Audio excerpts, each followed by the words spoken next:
2 मार्च 2013 की रात ने पूरे देश को सोचने पर मजबूर कर दिया कि आखिर कुंडा में ऐसा क्या था जिससे लोग खुलकर बात करने से डरते थे। उस रात बलीपुर गांव में प्रधान नन्हे यादव की हत्या हुई। गांव में तनाव फैल गया, भीड़ जमा होने लगी, हालात बिगड़ने लगे। इसी बीच मौके पर पहुंचे सीओ जियाउल हक, एक युवा पुलिस अफसर जिनकी जिम्मेदारी कानून व्यवस्था को संभालने की थी।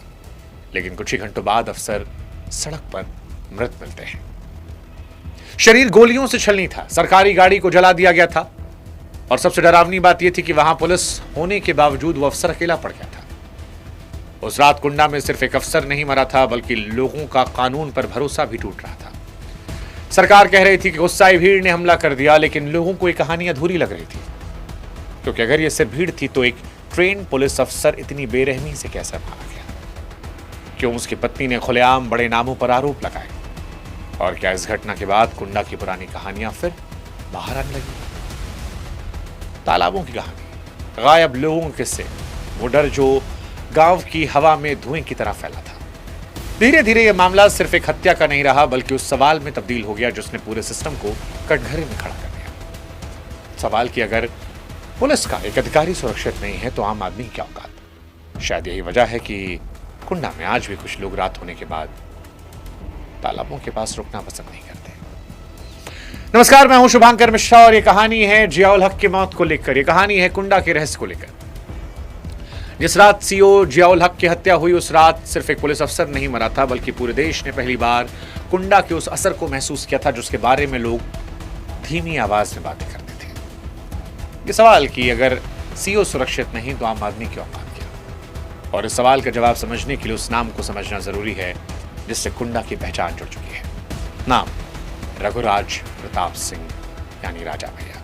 उत्तर प्रदेश की सियासत में राजा भैया सिर्फ एक विधायक नहीं है, कुंडा का पर्याय बन चुके हैं, कुंडा की ताकत का चेहरा बन चुके हैं। गांव में कुछ लोग सरकार का नाम बाद में लेते थे, राजा भैया का नाम पहले लेते हैं। कुछ लोग तो यहां तक कहते हैं कि कुंडा में आदेश कागज से नहीं नाम चलता है। यही वजह शायद है कि 1993 में पहली बार विधायक बनने के बाद भी उनका सर सालों तक कम नहीं हुआ। सबसे हैरानी की बात यह कि कई चुनाव निर्दलीय लड़कर जीते। जहां बाकी नेता पार्टी के सहारे राजनीति करते, वहां कुंडा में सिर्फ एक नाम काफी माना जाता। गांवों में लोग कहते कुंडा में वोट बाद में पड़ता है, नाम पहले चल जाता है। सुबह होते ही हवेली के बाहर सफेद गाड़ियों की लाइन लग जाती। कोई जमीन के झगड़े को लेकर आता, कोई अस्पताल के खर्च को लेकर, कोई पुलिस और प्रशासन से मदद की उम्मीद लेकर। समर्थकों के राजा भैया वो नेता जो फोन उठाते ही काम करवा देते। यही वजह थी कि इलाके में उनकी पकड़ बहुत मजबूत हो गई। सरकारें बदलती रही, लेकिन कुंडा में उनका दबदबा बना रहा। लेकिन दूसरी तरफ विरोधियों की उनको देखने की छवि अलग थी। विरोधी कहते कुंडा में रसूख इतना गहरा है कि लोग खुलकर बोलने से बचते। कई लोग बंद कैमरे पर खुलकर बात करते, लेकिन कैमरा ऑन होती ही आवाज धीमी पड़ जाती, जैसे गांव का माहौल खुद लोगों को संभल कर बोलने की चेतावनी दे रहा हो। धीरे धीरे कुंडा की पहचान से राजनीति से नहीं बल्कि खौफ और रहस्य जुड़ने लगी। दिन में बाजार सामान्य दिखते, बच्चे खेलते, चाय की दुकानों पर बहस होती, लेकिन रात होते माहौल बदल जाता। बड़े तालाबों के आसपास की चुप्पी लोगों को बेचैन करती। कुछ तालाबों के पास रात में लोग रुकना पसंद नहीं करते। दूर कहीं कुत्तों के भौंकने की आवाज भी उस सन्नाटे में डरावनी लगती। गांवों में कई जिंदा कहानियां थीं। कोई गायब लोगों की बातें करता, कोई पुराने झगड़ों का जिक्र करता, फिर खामोश हो जाता। और शायद यही वजह थी कि जब सीओ जियाउल हक की हत्या हुई तो लोगों ने सिर्फ क्राइम नहीं माना, उन्हें लगा कुंडा का वो डर जिसके बारे में वो सालों से बातें कर रहे थे, अब पूरे देश के सामने आ चुका है। कुंडा को लेकर हमेशा सबसे बड़ा सवाल यही रहा कि क्या वहां का खौफ सच में इतना बड़ा था, या फिर सालों से बनाई गई ऐसी छवि थी जिसने लोगों के मन में डर बैठाया था? क्योंकि अगर सिर्फ अफवाह थी तो इतने सालों तक लोग खुलकर बात करने से बचते क्यों? आखिर क्यों कई सरकारी अफसर कुंडा का नाम सुनते सतर्क हो जाते? क्यों रात होते ही कई रास्तों पर चुप्पी बढ़ जाती? धीरे धीरे कुंडा सिर्फ एक इलाका नहीं रहा, बल्कि डर और रहस्य की ऐसी कहानी बना जिसमें सच और कहानियां एक दूसरे में घुल गई। दिन में सामान्य और रात में सन्नाटा। कुछ लोग गांवों में जल्दी दरवाजे बंद करते, गांवों में कहानियां घूमती, लोगों के गायब होने की, कुछ रात के बाहर न आने की। इन बातों का कोई आधिकारिक रिकॉर्ड तो नहीं था, लेकिन शायद डर की सबसे बड़ी ताकत यही होती है कि वो हमेशा सबूत से नहीं, माहौल से फैलता है। जैसे धुआं दिखे बिना भी लोग आग का अंदाजा लगा लेते हैं, ऐसे ही इन कहानियों ने कुंडा की छवि को रहस्यमय बनाया था। कई स्थानीय पत्रकारों ने बाद में कहा कि कुंडा में खबर लिखना आसान था, लेकिन सच लिखना मुश्किल, क्योंकि वहां हर बात सिर्फ अपराध नहीं, ताकत और असर से जुड़ती। कई लोग कैमरे के सामने सामान्य दिखते, लेकिन रिकॉर्डिंग बंद होने के बाद उनका व्यवहार बदल जाता। असली डर क्या वो माहौल था जिसे लोग समझ रहे थे लेकिन कह नहीं रहे थे? शायद इसी वजह से 2 मार्च 2013 की रात ने पूरे देश को हिला दिया, क्योंकि उस रात लोगों को लगा कि कुंडा के बारे में जो सालों से बात कही जा रही है पहली बार खुलेआम दिख रही है। एक सीईओ की मौत सिर्फ हत्या नहीं है, बल्कि उस डर की सबसे बड़ी तस्वीर है जिसे कुंडा सालों से अपने अंदर छिपा कर रखा था। अब सवाल कि उस रात हुआ क्या था? 2 मार्च 2013 को कुंडा में क्या हुआ? बलीपुर गांव में सिर्फ गोलियां नहीं चल रही थी, कानून बिखर रहा था। कुंडा को लेकर सालों से डर रसूख की कहानियां थी, लेकिन 2 मार्च 2013 की रात पहली बार ऐसा लगा कि जैसे पूरा खौफ सड़कों पर आया। उस दिन गांव के प्रधान अन्य यादव की हत्या हुई। खबर फैलते तनाव बढ़ा, गांव की गलियों में भीड़ जमा हुई, लोग गुस्से में थे, माहौल तेजी से बिगड़ा। कई घरों के दरवाजे बंद हुए, बच्चे रो रहे थे, दूर से लगातार शोर और गोलियों की आवाजें आ रही थी। इसी बीच मौके पर पहुंचे सीईओ जियाउल हक, एक युवा अफसर, जिम्मेदारी हालात संभालने के थे, लेकिन अंदाजा नहीं था कि उनका नाम भी उस रात खबर बन जाएगा। शुरुआत में मामला सिर्फ प्रधान की हत्या का था, लेकिन धीरे धीरे हालात नियंत्रण से बाहर जाने लगे। कुछ रिपोर्ट्स के मुताबिक गांव में अफरा तफरी थी, भीड़ बढ़ रही थी, पुलिस कम पड़ने लगी, अचानक गोलियां चलने लगी, गांव वाले भागने लगे, चीख पुकार मची। फिर कुछ देर बाद खबर आई कि जियाउल हक गायब है। पुलिस की टीम बिखर गई, कोई जवाब नहीं दे पा रहा था हुआ क्या। थोड़ी देर बाद लाश मिली जिसमें शरीर गोलियों से छलनी था। सरकारी गाड़ी आग में जल गई। सड़क पर पड़े उस शरीर के आसपास सिर्फ धुआं नहीं था, सवाल था। सवाल कितने तनाव वाले इलाके में एक पुलिस अफसर अकेला कैसे पड़ा? सरकारी फाइलों में इसे भीड़ का हमला बताया गया, लेकिन गांव में लोग इस कहानी पर पूरा भरोसा नहीं कर रहे। पोस्टमार्टम रिपोर्ट में कई गोलियों, गंभीर चोट के निशान सामने आए। फिर सीईओ की पत्नी परवीन आजाद सामने आई, खुलेआम बड़े नामों पर आरोप लगाए।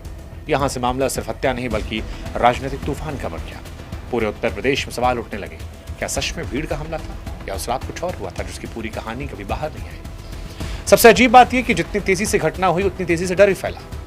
गांव में लोग कम आवाज में बात करने लगे। कुछ कह रहे थे कि उस रात बहुत कुछ हुआ जो रिकॉर्ड में नहीं आया। कुछ लोग दावा करते कि देर तक गोलियों की आवाज सुनी, लेकिन खुलकर बोलने को कोई तैयार नहीं था, जैसे कुंडा की हवा खुद लोगों को चुप रहने की सलाह दे रही है। और शायद सबसे बड़ा रहस्य यही था कि उस रात सच से ज्यादा डर तेजी से फैल रहा था। अब सवाल कि इस डर के बीच में जांच में क्या मिला? सीईओ जियाउल हक की मौत के बाद कुंडा में सिर्फ सवाल नहीं बढ़े बल्कि डर भी गहराया। सरकार ने कहा कि गुस्साई भीड़ का वो शिकार हुआ, लेकिन फिर वही कहानी कि एक पुलिस वाला अकेले कैसे पड़ा, पुलिस टीम कहां थी, गोली किसने चलाई? जैसे जैसे जांच आगे बढ़ी मामला उलझता गया। पोस्टमार्टम रिपोर्ट आई, शक बढ़ा। कई गोलियां मारी गई थीं, कई गंभीर चोट थी। शरीर पर मिले निशान सिर्फ भीड़ की हिंसा के नहीं थे। रिपोर्ट का हर पन्ना सवाल खड़े कर रहा था। पत्नी ने आरोप लगाए ये सिर्फ हत्या नहीं थी बल्कि सत्ता पुलिस दबाव की लड़ाई बन चुकी थी। उत्तर प्रदेश में इस केस पर चर्चा हुई, टीवी डिबेट हुई, विपक्ष सवाल पूछ रहा था, सरकार पर दबाव बढ़ा। मामले की जांच में सीबीआई पहुंची। लोगों को लगा कि अब शायद सच बाहर आएगा, लेकिन मामला जितना खुला उतना उलझ गया। कई गवाहों के बयान बदले, कुछ खामोश हो गए, कुछ रिकॉर्ड में बातें थीं, कुछ सिर्फ लोगों की बातों में रही। यही वजह है कि लोगों के मन में शक खत्म होने के बजाय और बढ़ता गया। गांवों में आज भी कुछ लोग कम आवाज में कहते हैं उस रात की पूरी कहानी शायद कभी बाहर नहीं आई। अदालत और जांच एजेंसियों ने अपने रिकॉर्ड और सबूतों के आधार पर कार्रवाई की, लेकिन लोगों के मन में उठे सवाल पूरी तरह शांत नहीं पाए। टीवी कैमरे चले जाते, लेकिन गांवों में चुप्पी वहीं रह जाती। शायद कुंडा का सबसे बड़ा डर यही था। यहां लोग सच से ज्यादा उसके अंजाम से डर रहे थे। समय बीतता गया, टीवी डिबेट्स बंद हो गई, कैमरे कुंडा से गए, अखबारों की खबरें बदली, लेकिन सीईओ जियाउल हक की मौत का मामला लोगों की यादों से गायब नहीं हुआ, क्योंकि सिर्फ हत्या का केस नहीं था। ये उस भरोसे का सवाल बन चुका था जो लोगों का कानून और सिस्टम पर होता है। जांच एजेंसियों ने अपनी कार्रवाई की, अदालतों में सुनवाई हुई, आरोप लगे, बचाव में बयान आए। धीरे धीरे इस केस की तस्वीर साफ होने लगी। कई कानूनी मोड़ आए, सीबीआई जांच हुई, गवाहों के बयान आए। 2024 में सीबीआई कोर्ट ने इस मामले में 10 लोगों को दोषी ठहराते हुए उम्र कैद की सजा सुनाई। दूसरी तरफ रघुराज प्रताप सिंह यानी राजा भैया को क्लीन चिट मिल गई। सीईओ जियाउल हक की पत्नी परवीन आजाद लगातार कहती रही कि अभी इस मामले में पूरा न्याय नहीं हुआ, अधूरे सच हैं, कई बड़े बचे हैं। यही वजह है कि अदालत के फैसले के बाद भी ये मामला चर्चा में रहा। सबसे अहम बात कि सरकारें बदली, लेकिन कुंडा का नाम आज भी इस घटना के साथ जोड़कर ले आता है। गांव आज भी वैसे हैं, दिन में सामान, बच्चे खेलते हैं, चाय की दुकानों पर बैठते हैं, लेकिन उस रात का जिक्र जब भी होता है तो लोग खामोश हो जाते हैं। शायद यही वजह है कि सीईओ जियाउल हक का केस सिर्फ एक पुलिस फाइल बनकर नहीं बल्कि उत्तर प्रदेश की सबसे चर्चित घटनाओं में शामिल है। कुंडा की कहानी सिर्फ एक हत्या, एक नेता या एक गांव की कहानी नहीं। ये उस डर की कहानी है जो इतना बड़ा हो गया कि लोगों ने खामोश रहना सुरक्षित समझा। सीओ जियाउल हक की मौत ने पूरे देश को सिर्फ इसलिए नहीं हिलाया क्योंकि एक पुलिस अफसर मारा गया, बल्कि इसलिए क्योंकि लोगों को पहली बार लगा कि अगर वर्दी पहनने वाला इंसान खुद नहीं बचा तो आम आदमी क्या होगा। शायद यही वजह है कि इतने साल बाद भी ये मामला सिर्फ एक पुरानी खबर बनकर खत्म नहीं हुआ। आज भी लोगों के मन में अधूरे सवाल जिंदा है। कुंडा को लेकर सालों से दो तस्वीरें चलती हैं। एक तरफ समर्थकों के लिए ताकत, मदद और असर की राजनीति, विरोधियों के लिए डर, दबाव, चुप्पी की दुनिया। सच इन दोनों के बीच। लेकिन सबसे खतरनाक बात यही कि लोगों ने धीरे धीरे डर के साथ जीना सीख लिया, जैसे वो डर सामान्य हो गया।